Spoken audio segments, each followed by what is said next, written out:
Eh bien, c'est l'heure, hein, 15. Nous allons donc commencer cette nouvelle session de sensibilisation à la sécurité informatique, donc sujet hautement sérieux, bien entendu. Donc, je suis accompagné de Arnaud.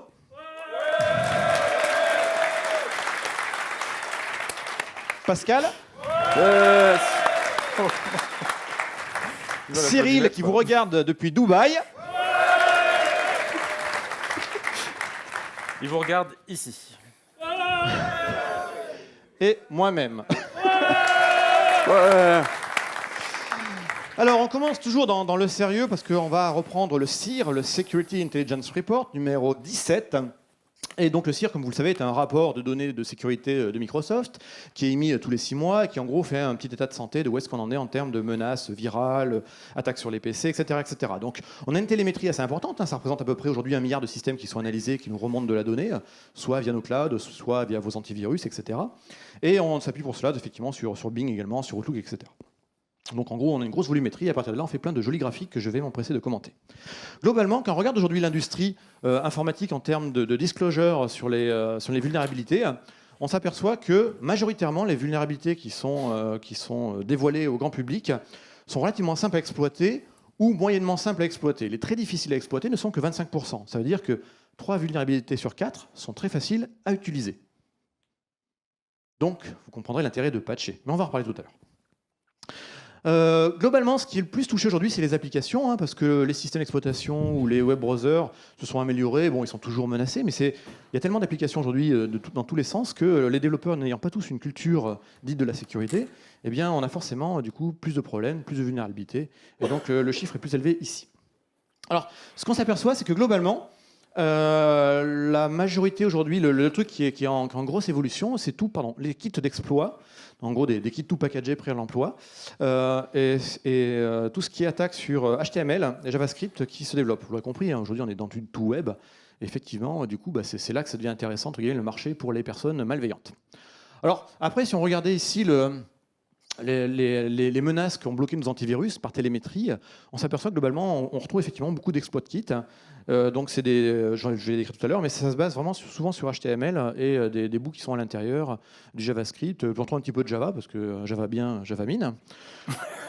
C'est la première, on enchaîne, commence très fort. On chauffe doucement. Hein.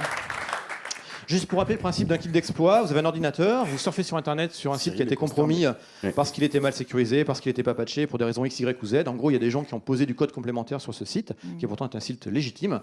Et ce petit bout de composant, en fait, qui est souvent sous la forme d'une iframe, va rediriger, en fait, va faire une redirection vers une page d'accueil qu'on appelle d'exploit. Page d'accueil qui va détecter, qui va analyser la config du PC ou du navigateur qui vient se connecter et qui, en fonction de ce qui n'est pas patché, va renvoyer en fait sur un exploit qui va permettre donc de faire une élévation de privilèges et d'infecter l'ordinateur. Donc vous voyez que là, on a une landing page qui contient derrière un grand nombre d'exploits et qui après va utiliser ce qui est utilisable pour à la fin infecter votre ordinateur et donc le compromettre. Globalement, si on regarde les différents types d'exploits aujourd'hui les plus rencontrés, dans les derniers 6 mois, effectivement, c'est JS Aspergle, ou nom de code également Angler, ou JS Neclu, qui sont vraiment les choses qui sont en train de monter aujourd'hui. C'est toujours pareil, c'est un peu comme une mode, c'est-à-dire qu'un kit d'exploit est utilisé, et puis dès que tout le monde commence à le connaître, à le détecter, il est moins utilisé parce qu'il est moins efficace. Donc du coup, il y en a un nouveau qui vient le remplacer. Autrement, sur les menaces classiques qui ont été détectées et bloquées par nos moteurs antivirus, les classiques CPL-Link, dire des vulnérabilités connues et reconnues sur Windows et patchées depuis longtemps, mais vous savez bien que tout le monde ne patche pas trop. Et puis dans les tops justement qui ont été détectés, les petites lignes en bas sont assez intéressantes, parce qu'il y a écrit des choses, Gingerbreak, Unix, en fait ça c'est des failles Android. On se dit qu'est-ce que vient faire un antivirus Microsoft pour détecter des problèmes de sécurité ou des infections d'Android. Mais en fait, simplement, quand vous branchez votre Android sur votre PC, notre antivirus, il le scanne, il voit un device, donc il le scanne. Et donc, du coup, on s'est aperçu que dans les trucs qui sont le plus remontés, c'est des devices Android, en fait, par télémétrie, qui sont infectés. Non. C'est bête, hein? Non. Et ce qui est assez intéressant, c'est que Google, en fait, récemment... on a appris que Google a refusé de corriger une vulnérabilité dans Jelly Bean. Jelly Bean, on va dire la version 4.3, 4.2, 4.1, je crois, d'Android. Ce qui est un petit peu utilisé quand même. Et puis, en fait, une vulnérabilité était trouvée sur un composant un part qui s'appelle le WebView. Le WebView, il est quand même pas mal utilisé en fait, par les applications, etc. Et puis Google dit non, mais nous, on ne le patche pas, on va se concentrer sur la version 4.4, donc KitKat, et sur la version 5 d'Android, et puis les autres, non, mais c'est pas notre responsabilité. Donc effectivement, ils se concentrent sur ces deux-là, les deux dernières versions, la version 4.4 KitKat et la version 5 qui est Lollipop. Ce qui représente en part de marché, KitKat en part de marché, donc en 5 janvier, on était à 40% des devices Android dans le monde qui étaient sur KitKat. Ça veut dire que Google a dit clairement à tout le monde, c'est-à-dire à 60% de la population mondiale qui utilise Android, on s'en fout.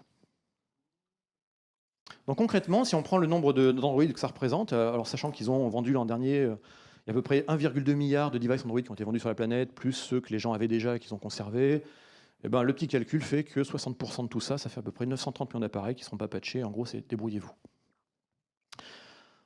Alors, on aurait pu vous faire la démo, mais du coup, on vous a trouvé un gars qui a fait une bonne vidéo qui montre ce que ça donne, jusqu'à l'exploit, jusqu'à la consommation de la caméra, et le pirate voit ce qu'il y a dessus. Donc du coup, on vous a fait une petite tiny URL facile, donc tinyurl.com/c'est flippant, parce que réellement c'est flippant. Donc on dit merci qui? On dit merci Google. Et donc Stan, tu ne parles pas des mêmes Google qui révèlent des vulnérabilités dans les produits Microsoft et dans tous les autres OS? Ils peuvent pas payer de l'argent pour patcher et chercher chez nous des problèmes. Ah ouais, peut-être, ouais. Ouais, c'est moche. Effectivement, on raconte cette petite histoire. Oui, bah c'est vrai que Google aime bien comme ça sortir des petits exploits tranquillement, les publier. C'est pas Google officiellement, hein, c'est un de leurs employés qui fait ça sur son temps libre, qui n'est pas payé par Google évidemment, et qui sort assez régulièrement des exploits sur des produits comme Windows ou d'autres operating systems sur le marché même. Ils se diversifient assez bien là-dessus. Bah, donc ce qu'on leur proposait, c'est peut-être d'envoyer ce petit gars-là faire du bel âge peut-être juste devant la porte aussi, non? On n'avait pas trop de moyens pour la photo, donc on ne l'a pas payé, on a pris juste la preview. Alors on continue, les documents qui sont, parce que ça c'est un classique, des documents affectés, les fichiers Office, etc. Globalement, ce qui ressort quand même aujourd'hui, c'est tout ce qui est PDF encore, on a encore, parce qu'il y a encore des vieux acrobates, et il y a encore des vulnérabilités trouvées régulièrement sur le format PDF, et on peut faire plein de choses dans un PDF. Donc du coup, c'est ce qui ressort le plus, c'est ce qui est détecté et bloqué par nos antivirus. On a une autre menace également qui a l'air d'être en baisse quand on regarde les schémas ici, qui sont tout ce qui est ransomware, alors qui a l'air d'être en baisse. La baisse ici, c'est la baisse de certains kits et certains ransomware qui ont été détectés, comme Reveton, dont on avait parlé l'an dernier. Je rappelle le principe d'un ransomware. Un logiciel malveillant s'installe sur votre PC, vous chiffre vos données, vous fait apparaître une jolie page qui vous dit « Bah écoute, tes données sont chiffrées », cryptées pour ceux qui ne parlent pas français. Donc chiffrées, eh ben écoute, je te propose de me payer, et puis comme ça, tu pourras les déchiffrer. Bien entendu, quand vous donnez votre mode carte bleue, il se peut que le montant qui vous est demandé soit légèrement supérieur dans le débit de votre carte bleue. Et en fait, la menace, elle disparaît pas. Récemment, le SGDSN, pardon, autant pour moi, donc une autorité française là-dessus, a fait une alerte, en fait, a dit une nouvelle campagne d'hameçonnage de type rançon logiciel, ransomware en anglais, est en cours, donc attention. Mais il y aura toujours des gens qui se feront avoir pour des raisons X, Y ou Z. Et effectivement, les objets qu'on connecte de plus en plus, c'est pas sans risque. Je veux dire, un objet qui est connecté à Internet, qui est accessible depuis Internet, parce que vous avez ouvert votre pare-feu, etc., pour y accéder, regardez bien si effectivement ces objets sont régulièrement mis à jour, parce que ces objets contiennent souvent du code, et du code est fait par des humains qui peut avoir des failles. Si le code s'appuie sur du Linux, ou tout comme ça, eh bien là encore, les failles de Linux doivent être corrigées également dans ces produits-là. Je vous parlais de ransomware. On a eu des ransomware qui sont tombés sur les NAS Synology, ça s'appelait Synolocker. Donc en gros, ça exploitait une vulnérabilité, ça chiffrait le contenu de vos NAS Synology, et puis il ne vous restait plus qu'à payer ou pleurer. Au passage, maintenant, on peut sauvegarder dans Azure les Synology.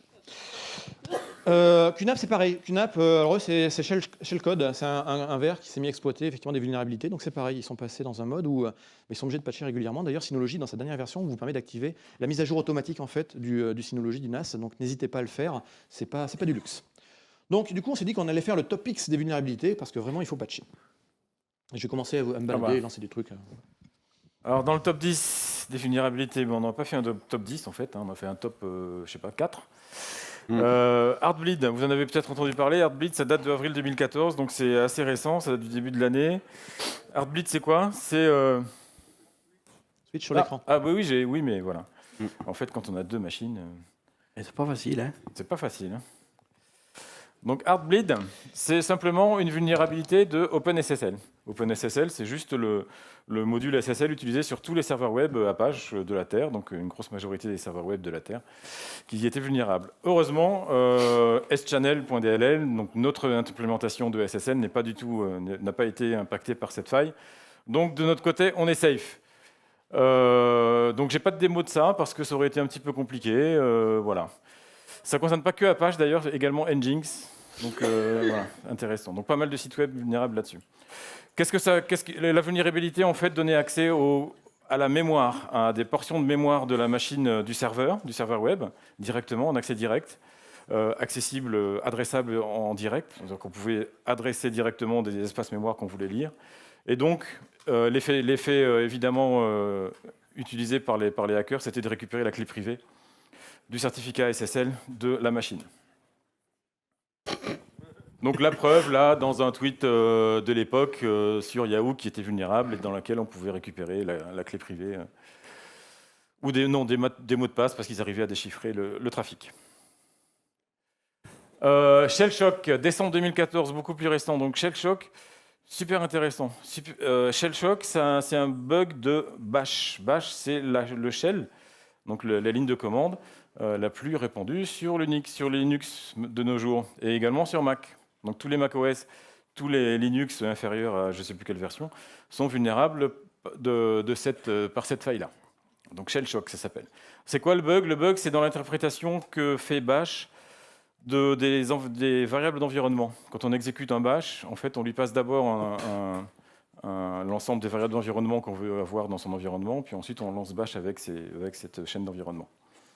Et c'est dans son interprétation des variables d'environnement qu'il y a un problème. Donc les experts s'accordent à dire que c'est encore pire que Heartbleed en termes de couverture et de vulnérabilité. Donc là, je vais pouvoir vous montrer une petite démo. Avant de vous montrer la démo, oui, une petite remarque qui est indiquée ici. On dit aux gens, ne cliquez pas sur n'importe quoi dans les pièces jointes des messages. N'imaginez pas que les gens ne cliquent pas sur les pièces jointes des messages. Parce qu'il y a des gens, quand même, qui ont cru à ça, cette année. C'est-à-dire un petit malin qui a mis ça sur Twitter, ou je ne sais plus où, qui dit « Ouais, le nouvel iPhone 6, il a une nouvelle fonctionnalité absolument géniale qui s'appelle Wave. Et qu'est-ce que c'est, Wave? C'est un moyen de charger super rapidement votre iPhone en le mettant dans un micro-ondes allumé. »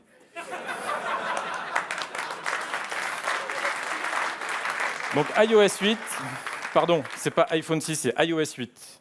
Donc iOS 8 contains new drivers qui s'interfacent avec le radio baseband, je sais pas quoi machin, bref. On le met dans un micro-ondes et ça charge. Et il y a des mecs qui ont pété leur iPhone avec ça. Donc n'imaginez pas que les gens ne vont pas cliquer sur n'importe quoi dans les mails, quoi. Donc Shellshock. Donc j'ai passé sur ma machine. Comment je passe sur ma machine? Je suis numéro on n'a pas 2. ramené de micro-ondes pour faire la démo. Hein. De take, c'est ça? Donc on voit la maison de... Donc Cyril, tu es à l'écran. Donc voilà, tu es à l'écran.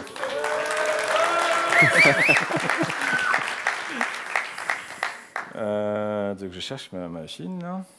Elle est là. Donc j'ai mon petit Kali habituel, hein, Kali le remplaçant de Backtrack. C'est du live, c'est vrai. Il fait beau à Dubaï? On n'a pas encore le son.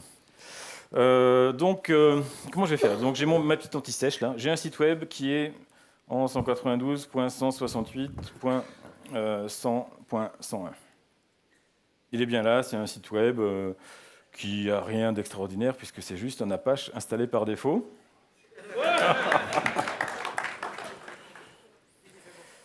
Donc, comment attaquer un site web Apache via cette vulnérabilité Shellshock? On peut l'attaquer s'il va utiliser Bash sur certaines requêtes. Et comment, dans quel cas un Apache utilise Bash sur certaines requêtes? C'est quand il utilise des scripts CGI écrits en script Bash. D'accord? Donc un bed script dont la sortie va être affichée sur la page web en CGI, classique. Et donc l'idée, si je ne connais pas l'entièreté bref, si je ne connais pas toute l'arborescence du site web, il y a un petit outil qui est assez pratique que j'ai découvert à l'occasion qui s'appelle Dirbé, vous lui donnez une URL. Ensuite, vous lui donnez un fichier de dictionnaire de mots courants. Il doit être dans dir B. User, USR, share. On ne me dit pas que j'ai... dir B. Non, non. Non. Slash USR, slash share, slash dir B. Comment?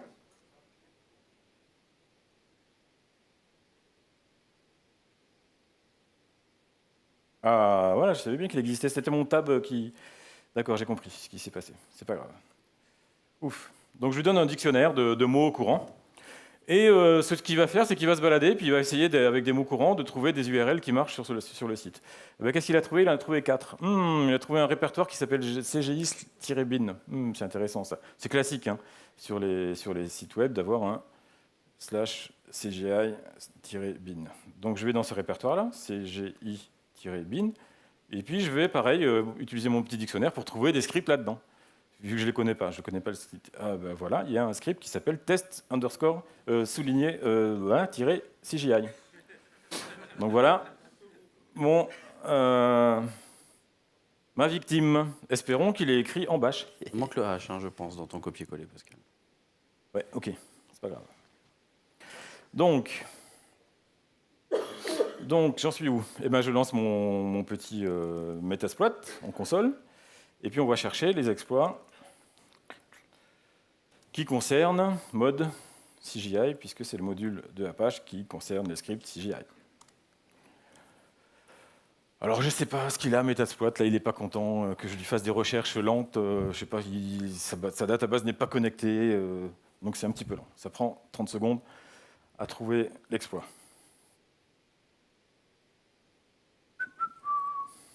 Quelqu'un fait de la musique, non ? Ah, s'il n'y avait pas un peu un effet Bonaldi, ça serait pas drôle. Hein.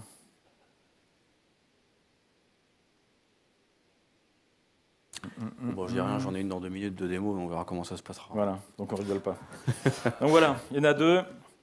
Donc celle qui va m'intéresser, c'est l'exploit, la deuxième, là, exploit /multi /http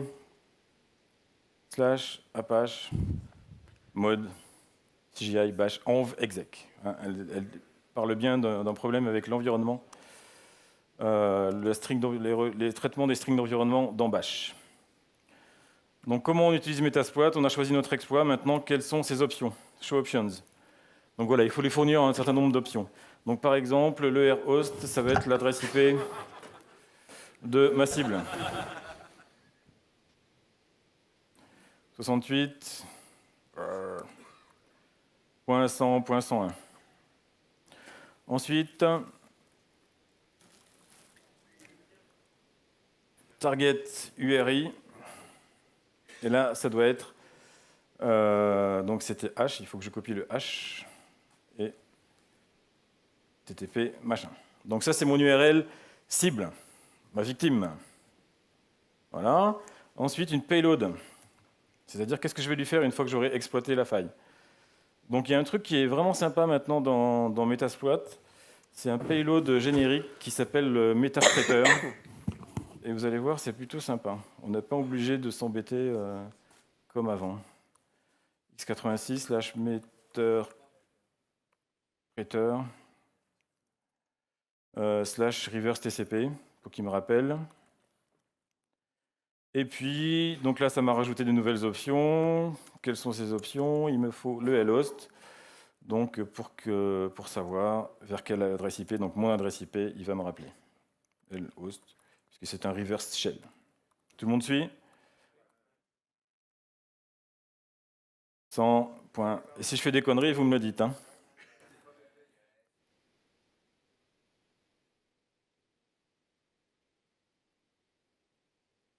Bien. Merci. Donc, a priori, je dois être bon. Et une fois qu'on est bon, qu'est-ce qu'on fait? On fait exploit. Le rhost n'est pas bon. Et j'avais mis un S aussi comme un goré avant. Merci donc pour la correction. Exploite.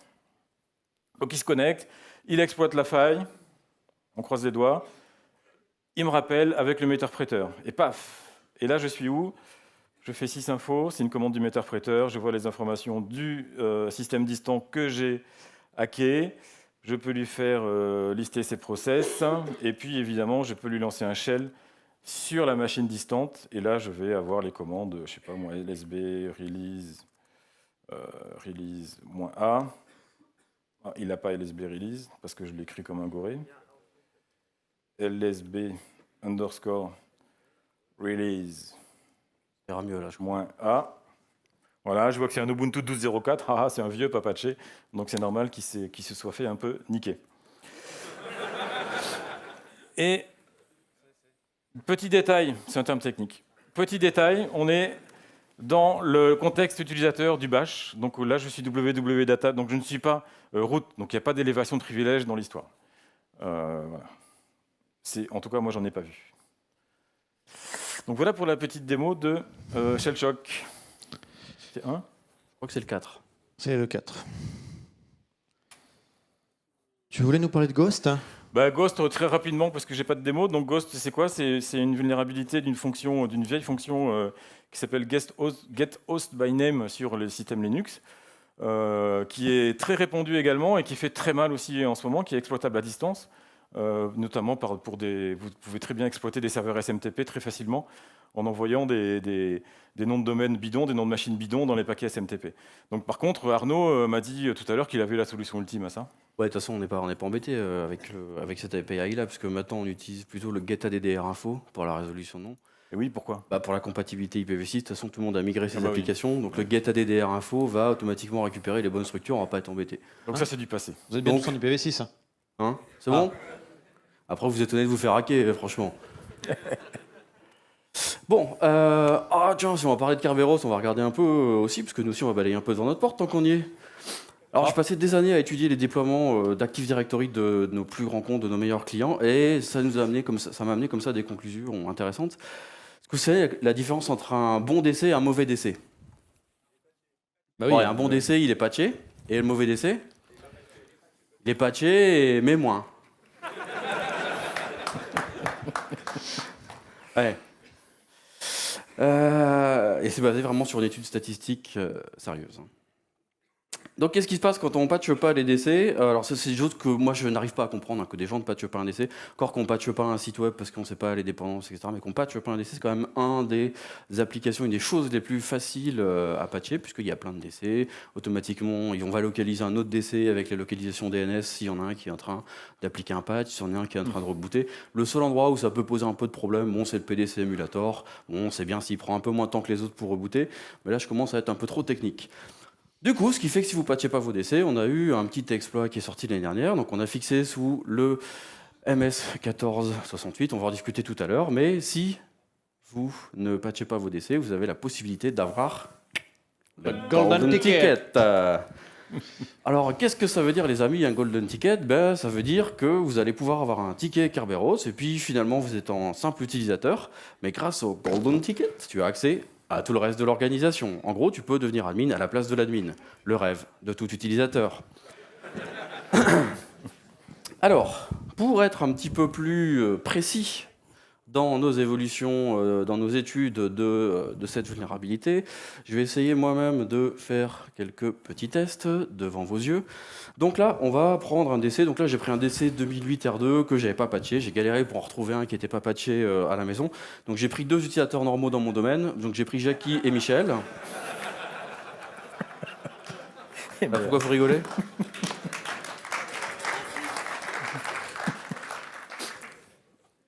Je sais pas pourquoi vous rigolez, vous applaudissez. Donc ils sont bien tous les deux domain user, il n'y a pas de souci là-dessus. C'est une démo qui normalement n'est pas trop frelatée, en tout cas pour le moment. Donc là, qu'est-ce qu'on va faire? On va vérifier sur ce DC, très bien. On est pareil sur mon petit Kali Linux.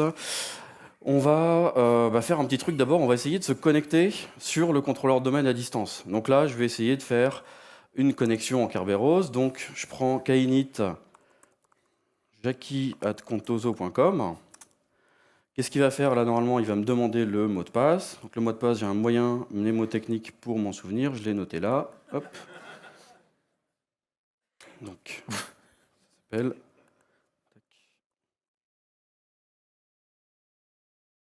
Tac. Alors, KDC reply did not. Oui, bon, en même temps, on a le droit de taper n'importe quoi. Hein. Ouais. On a le droit de vraiment taper n'importe quoi.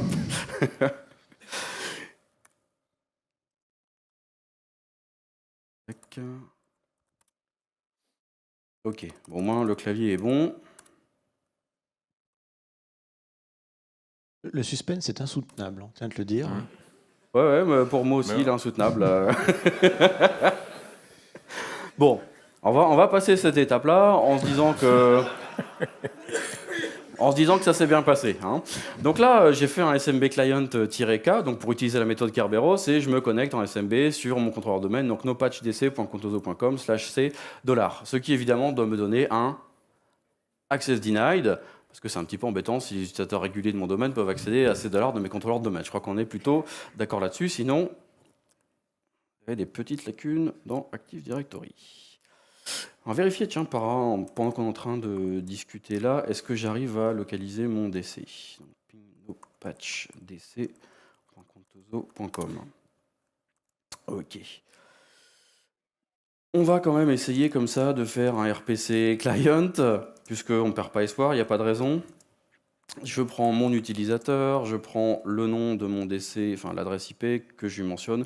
Alors là, les puristes vont me dire oui, tu utilises de l'adresse IPv4. Je dis oui, bon, de temps en temps, il m'arrive d'être un petit peu léger. Un peu vintage, hein, même. Mais bien sûr, c'est la nostalgie. Donc là, j'ai quand même réussi à taper un mot de passe, et ça, je pense que ça mérite des applaudissements. En donnant des goodies, on arrive à faire applaudir n'importe quoi. Hein. C'est moche toute cette démagogie. On va faire un lookup name, puisque pour avoir cet exploit en fait à disposition, j'ai besoin en fait de trouver mon SID. Et en fait, c'est pour ça que je suis en train de lancer un RPC client. C'est pour me connecter à mon contrôleur de domaine, récupérer le SID de cet utilisateur. Petit rappel historique peut-être sur le SID, Pascal, pendant que je tape la commande. Petit rappel historique. Ouais.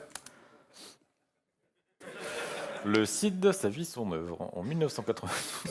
Ouais. Donc, le CID est né un mercredi. C'était un mercredi soir. Sécurité Identifier, le CID, qui est composé donc, de deux parties, comme vous le savez. Et voilà. S15, machin. Donc, alors le S15, machin, parce que vous voyez que Pascal lit parfaitement les SID. On a le site du domaine. Que tu vas nous présenter. Donc, qui commence là et qui s'arrête là. Et le RID de l'utilisateur. Donc c'est le 1105, c'est-à-dire que c'est le 105e utilisateur. Non voilà, le RID étant le Relative Identifier. Voilà, relatif au domaine. C'est un petit rappel historique qui nous fait beaucoup de bien à ce moment-là de la présentation. Donc là, je vais aller avec mon petit outillage qui s'appelle PyCake, donc le Python Kerberos Exploit Kit. Donc je vais quitter mon RPC client. Vu que j'ai trouvé mon SID, ça devrait aller correctement. Je retourne dans mon petit kit d'outillage. Et puis là, la syntaxe, elle est relativement simple. Je lance en Python le nom de l'exploit. Je vais lui rebalancer le SID de l'utilisateur. Et puis, je vais lui redonner le mot de passe également de la machine. Donc là, je vais taper un petit peu avant, puisque c'est un petit peu long. Donc ça doit ressembler à quelque chose comme ça. Python, je lance l'exploit ici, le nom d'utilisateur, le SID que je viens de trouver, le mot de passe, et le DC cible que je vais utiliser dans cet environnement. Donc on balance cette petite commande. Donc là, il me dit, pas de problème, je suis en train de te formater le ticket. Rien de sale là-dedans. Pas encore. Pas encore. Ouf, quoique. Ah, donc là, on va prendre notre petit TGT. Petit rappel, Pascal, sur le TGT. Non. Merci les gars. Ticket Granting Ticket, qui est donc le ticket Kerberos qu'on demande au KDC. Ok. Donc là, je vais prendre le ticket que lui, en fait, PyCake vient de me frelater. Et puis, je vais le mettre dans mon store Kerberos local, dans mon cache, pour aller récupérer cette information dans mon initiation de session. KV5CC, 0, Ça devrait y aller. Je ne suis pas certain parce que comme le Kayinit de début n'a pas marché, j'ai comme un petit doute sur le sujet. Si vous On voyez ce t'en que je veux voudra dire. pas, on a des goodies pour attraper le tout. Oh, super les mecs, bravo. Ça me fait plaisir. Alors, on va quand même le retenter, hein, puisqu'on on a un petit peu d'espoir. Et de toute façon, on a de quoi vous Et acheter. peu de temps. Allez, on retente le... Des fois, je vais avoir plus vite à retaper qu'à retaper le contexte. Hein. Ouais, là, c'est le cas, par exemple. Allez. On SMB. lui prépare la slide du succès ou la slide d'échec. Je sais pas. K, tac, tac, no patch dc.contoso.com/c $. Ouais, donc comme je n'avais pas créé le Kayinit au début, comme je n'ai pas réussi à compléter le Kayinit au début, ça m'a pas... Oh bah si, ça m'a.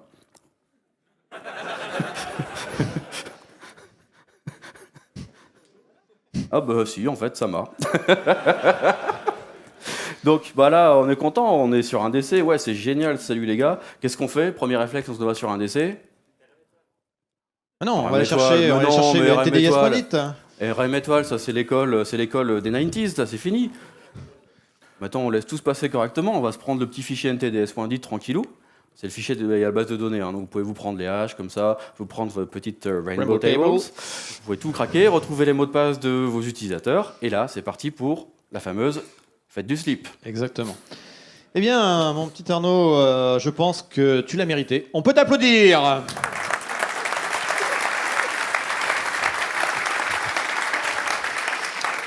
Alors, avant de retrouver celui que vous attendez tous, donc Cyril, en direct de Dubaï, petit point, petit rappel tout à fait classique sur l'ingénierie sociale, qui est la manipulation toujours efficace. L'homme, en fait, est un être faillible et les malveillants, personnes malveillantes, vont s'appuyer sur 7 péchés capitaux pour pouvoir, en fait, exploiter l'humain. Le premier, c'est l'urgence. Vite, vite, on va clôturer ton compte, clique ici. Le deuxième, c'est le doute. Je sais que quand le doute... Oui. Le troisième, c'est la curiosité. Eh oui, la curiosité est un vilain défaut. Le quatrième, c'est la peur.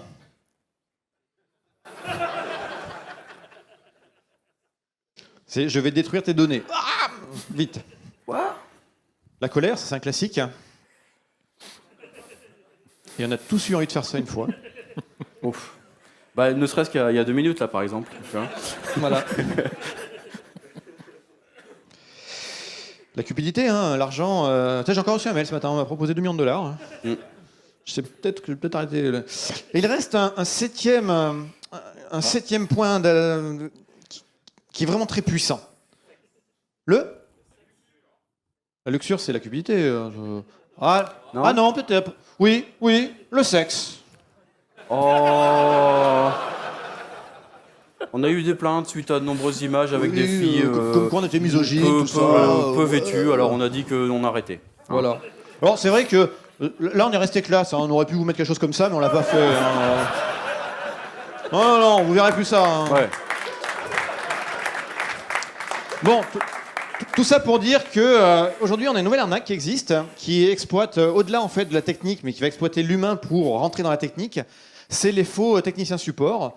On a reçu plus de 65 000 plaintes, aux US, et ça arrive en France également, de personnes en fait qui se disent moi, Microsoft m'a appelé, c'était un technicien, il m'a dit que a priori mon PC avait un problème, et il m'a demandé d'intervenir, il m'a fait installer des trucs, et puis je me suis fait avoir. On dit non, les gens sont pas aussi bêtes. Mais en fait, c'est juste que tout le monde n'est pas sensibilisé comme vous, qui avez la chance d'être très bien sensibilisé aujourd'hui. Merci. Merci à nos amis qui sont devant et qui nous soutiennent. Et il y a eu des cas vécus chez nous. Ça, c'est des emails envoyés par des Microsofties sur des alias internes qui disent « Ouais, là, mes parents ils se sont fait avoir par l'arnaque du support Microsoft et ils ont donné leur carte bleue et l'accès à l'ordinateur. Autant dire, je fais quoi maintenant ?» Non mais on rigole, mais si ça vous arrive, on fait moins les malins en fait. Qu'est-ce que j'ai d'autre comme exemple? Celui-ci. Un ami vient de me parler d'un appel qui vient de sortir de Microsoft. D'après le correspondant, une activité suspecte avait été découverte sur son PC. Le but était de l'aider à nettoyer. Bien sûr. Blablabla. Donc il n'était pas naïf, lui, donc il ne s'est pas fait avoir. Donc, comment réagir maintenant que vous savez que déjà, Microsoft ne vous appelle jamais pour vous dire il y a un problème sur ton PC. Donc, ouais. Enfin, moi, j'ai déjà essayé ça avec des filles, des fois. Bonjour, je suis le... Ouais, technicien Microsoft. Hein. Ouais, Non. Donc, Je viens avec comme option outil. numéro 1, vous pouvez raccrocher direct. Ça, c'est simple, c'est rapide. Vous pouvez également vous amuser, parce que maintenant vous connaissez l'arnaque, donc vous pouvez un petit peu jouer avec le gars. Il n'y a jamais de mal à se faire du bien. Ouh là là, ouh là là là. Oui, non, non. Ouf, ouf, ouf. Ouh là là, non, vous ne verrez pas ça ici. Sinon, il nous reste la réponse traditionnelle. Hein, ça marche bien.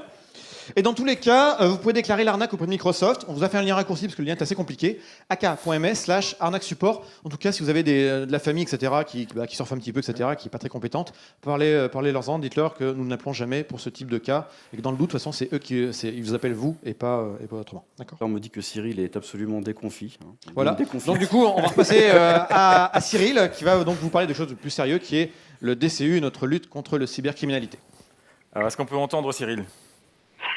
Bonjour Paris, m'entendez-vous? Non, ils ont plus de tympan. Remuez les bras parce que sinon je vois rien moi. Ok, donc en avant pour la météo des plages. Donc 32 degrés aujourd'hui, mer calme. Donc n'oubliez pas de planifier vos vacances pour venir à Dubaï. Je pense que ça vous fera du bien. Donc je vais vous parler encore une nouvelle fois, cette fois-ci, de ce que fait notre équipe qui s'appelle le Digital Crimes Unit, donc la division qui est contre les crimes numériques, et qui est en fait une équipe, comme vous le savez, qui est faite d'avocats, d'ingénieurs qui font du reverse engineering, et puis de techniciens spécialisés des enquêtes, et qui en fait s'attaque à 3 types de problèmes. La protection des personnes vulnérables, donc protection des enfants ou des personnes âgées, j'en parlerai pas aujourd'hui. La protection de tout ce qui est lié à la protection de la propriété intellectuelle et tout ce qui est lié au botnet. Alors vous vous rappelez que les botnets, je vous ai fait une slide avec HoloLens. Attends avant de passer celle-ci. Donc là, c'est les machines infectées en bas. Elles peuvent discuter entre elles, elles ont été compromises et elles joignent le réseau de machines zombies et elles prennent leurs commandes de la part de serveurs qu'on appelle de serveurs de commande et de contrôle. Et ces serveurs de commande et de contrôle permettent à l'attaquant d'être isolé et de ne pas être vu par les machines qui ont été victimes. Et donc le but du jeu de notre équipe, en fait, c'est d'identifier où sont ces serveurs et d'obtenir leurs propriétés, soit de les faire retirer de l'Internet, soit de leur voler leur nom, de façon à ce que nous, on puisse se faire passer pour eux et donc désarmer complètement, en coupant ici le lien, désarmer complètement la capacité de toutes les machines infectées à faire quelque chose d'illégal et de dangereux. Alors, si on passe à la slide suivante, s'il te plaît, Pascal. Ici, vous avez une visualisation en fait, qui a été faite sur l'ensemble des botnets qu'on a réussi à interrompre. Donc, il y a une dizaine de botnets, 9 botnets plus Configure, qui n'est pas véritablement un botnet. Et ça, c'est en fait une vue sur 90 jours, les points d'infection qui ont eu lieu. Chaque couleur représente un botnet différent. Et vous avez peut-être l'impression comme ça qu'il y a des zones très denses et des zones moins denses, mais en fait, certains pays ne nous renvoient qu'une seule adresse pour l'ensemble du pays, donc ça fait qu'un seul point. Mais ça ne veut pas dire qu'il y a eu qu'une seule infection, il peut y en avoir beaucoup plus. Quand on regarde tout ça en 3D, on voit des pics qui se soulèvent. Et donc parmi ces différents botnets, il y en a un qui est intéressant, qui s'appelle Rostock. Il était en fait utilisé pour faire du spam, 30 milliards de spam par jour envoyés, 2,5 millions de machines infectées qui faisaient partie du botnet.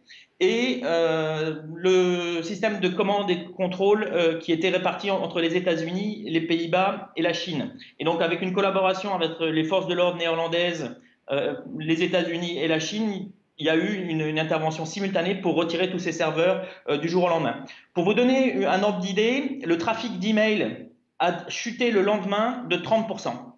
Donc, il y a des gens qui appelaient leur fournisseur d'accès Internet en disant « Je crois qu'il y a un problème, je ne reçois plus d'email. » Non, c'était juste que la plus grosse source de spam à l'époque venait de tomber. Un autre botnet qui est assez intéressant, il s'appelle Citadel. C'est un botnet qui cherche à voler en fait, des informations bancaires. Et ce botnet-là, en fait, c'est une famille de 1400 botnets différents qui est basé en fait, sur un autre botnet qui s'appelle Zeus et qui a causé près de 500 millions de dollars de pertes à travers le monde. Et donc, en visualisant les endroits où il y avait des infections, on a vu cette carte-là.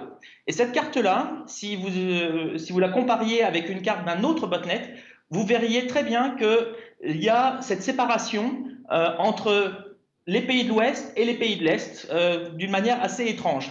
Et donc, cette visualisation a permis de se rendre compte qu'il y avait sans doute un truc assez inhabituel. Il y avait comme une frontière qui se créait, qui faisait que les infections n'étaient pas réparties comme d'habitude. Et donc, en faisant le reverse engineering un peu plus poussé du botnet, on s'est rendu compte en fait que le botnet, s'il détectait qu'il était sur une machine dont les réglages étaient en russe ou en langue cyrillique, quelle qu'elle soit, eh bien, il se désactivait. La raison étant bien sûr que les gens qui l'ont écrit étaient basés en Ukraine et en Russie et donc pouvaient facilement éviter ainsi d'être poursuivis par les autorités en éliminant tout ça. Tout ce que vous voyez là, toutes ces cartes-là, c'est fait avec un truc qui s'appelle Power Maps et c'est disponible dans Excel. C'est des avocats qui font ça, donc vous imaginez que si vous êtes dans l'IT, ce que vous pouvez faire. Arnaud, merci pour le son des goodies que tu ouvres. J'entends plus rien. On peut passer à la slide suivante. Voilà. Alors, il y a eu un botnet aussi très intéressant qu'on a appelé nous l'opération B106, Balabindi ou Jankskus. Et ce que vous voyez ici, en fait, c'est en fait un tutoriel qui était posté directement sur YouTube, qui permet en fait d'expliquer aux personnes intéressées pour acheter le botnet et faire leur propre version, quelles sont les fonctionnalités. Donc là, vous voyez une fonctionnalité qui est d'aller dans la liste de toutes les machines infectées et de lancer les webcams de toutes les personnes infectées pour voir ce qu'elles font devant leur PC. Bien entendu, ça pose un certain nombre de problèmes. Bon, vous pouviez déjà imaginer que ça existait, mais là, en fait, c'est même pas caché, c'est directement sur YouTube, directement disponible pour tout le monde. En bas à gauche, vous voyez que ce système de botnet, en fait, s'appuyait sur un système de DNS dynamique gratuit qui s'appelle NoIP, pour lequel, en fait, Microsoft a fait une poursuite judiciaire de façon à pouvoir récupérer le contrôle, le temps d'éliminer tous ces botnets dangereux. Et il se trouve qu'au départ, on est parti sur 2 botnets qui nous intéressaient beaucoup et on en a trouvé quasiment 200 qui étaient hébergés sur ce fournisseur. Et en bas à droite, ce que vous voyez, c'est en fait les possibilités du botnet, donc la possibilité d'exécuter un fichier, de regarder le système de fichiers avec un explorateur, regarder les processus, lancer un remote desktop, voir les caméras, lancer un enregistrement de toutes les frappes clavier, obtenir les mots de passe qui ont été déjà récupérés, ouvrir le chat, aller dans le registre, faire un shell distant, etc. etc. Vous avez peut-être vu passer, là, vous voyez passer en ce moment, peut-être si c'est synchronisé avec ce que je vois moi, la page Facebook de quelqu'un, par exemple. Donc la possibilité d'aller sur sa page Facebook et de chercher des amis pour essayer éventuellement de se propager. Donc, ce qui s'est passé quand on a enlevé ce botnet, et c'est un botnet qui m'est particulièrement important pour moi qui suis basé dans le Golfe arabe, puisqu'en fait c'était un botnet qui touchait les gens qui parlent l'arabe, puisqu'il a été écrit en fait par un Koweïtien et un Algérien qui en fait ciblait les gens en langue arabe. Quand il a été arrêté, 99% des nouveaux malwares ont cessé du jour au lendemain et 94% de machines infectées en moins par la suite. Alors, tout ça, c'est intéressant pour nous de récupérer en fait toutes ces machines qui appellent et qui demandent quelles sont les instructions qu'elles doivent faire. Est-ce qu'elles doivent aller faire un déni de service? Est-ce qu'elles doivent aller faire du spam? Est-ce qu'elles doivent aller faire de la fraude au clic? Et c'est des informations que l'on récupère. Bien sûr, nous, on ne sait pas qui est derrière. On récupère juste des adresses IP qui se sont connectées. Et on est en mesure de les partager avec les CERT des pays qui sont concernés de façon à ce qu'ils puissent faire des actions de nettoyage dans les pays. Et c'est aussi quelque chose auquel vous avez accès, si on passe à la slide suivante, quand vous êtes un client du cloud de Microsoft. Donc quand vous êtes dans Azure Active Directory Premium, vous avez cette interface qui s'appelle les anomalies d'authentification qui ont pu se produire depuis des machines infectées. Et si on clique, on verra peut-être un peu mieux parce que c'est peut-être écrit petit. Si on peut passer la slide un peu plus loin, voilà. Et donc, vous voyez quels sont les utilisateurs concernés, quel est le type de client qu'ils utilisaient, l'adresse IP depuis laquelle ils se sont connectés et quel est le type de menace qu'on estime qui pourrait être concerné pour ce type de logon. Donc, l'idée, c'est que on surveille, on a éliminé ces serveurs de contrôle, on surveille quelles sont les adresses IP qui se connectent, qui sont vraisemblablement infectées, et si jamais on voit que vous vous connectez avec une de ces adresses IP, on vous renvoie l'information en disant attention, vérifiez, il y a peut-être quelque chose de louche sur une de vos machines qui vient de se connecter au cloud de Microsoft. Voilà. Je vous remercie tous pour votre attention, et puis merci beaucoup, Cyril. À bientôt.